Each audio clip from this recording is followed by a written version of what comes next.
Kemm għandi aptitek, ma nistax nieqaf naħseb fuqek. Dan huwa fost il-messaġġi li koppji jibatu biex iqanqlu l-aptit sesswali lil xulxin. Iżda mhux biss, jista' jkun anke b'ritratt senswali jew saħansitra filmat li fih jixed ix-xewqa li għandha l-persuna għall-oħra. Fil-waqt li l-messaġġi erotiċi bejn koppji magħrufa bħala sexting mhuwiex kunċett ġdid, il-fatt li l-komunikazzjoni saret tinżamm aktar permezz ta' mezzi online l-użu tas sexting żdied.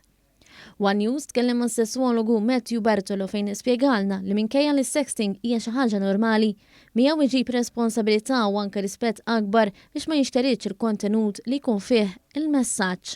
Onestament, jien nemmen huwa impossibbli ma tagħmel sexting meta din fi żmien fejn nibagħtu lil xulxin il-ħin kollu.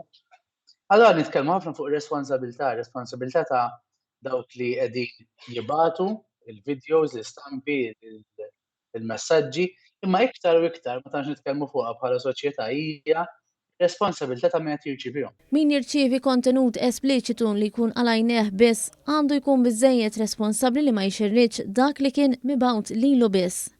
Riċentament ħarġet storja ta' persuna li permezz ta' filmati u ritratti ħolqot kontenut li għanqal xewqat sesswali. Madankollu dan il-kontenut spiċċa mxerred fuq il-mezzi soċjali.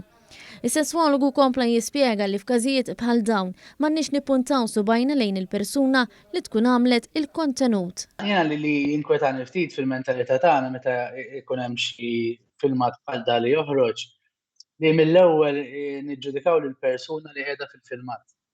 Meta għandna niġġudikaw lill-persuna li xxerjat il-filmat. Nifhmu wkoll li l-Pulizija tinvestiga l-att tat-tixrid tal-filmati ta' tfajla. Iżda, l-appell jibqa' wieħed. Qabel ma tibgħat xi stessu bla ħwejjeġ jissew lil min ser tibagħtu, ara li tafda lil persuna. Min-naħa l-oħra jekk irċevejt kontenut għal għajnejk biss, kun responsabbli biżżejjed biex jibqa' għalik u lanqas tużah bħala arma għat-tpattija.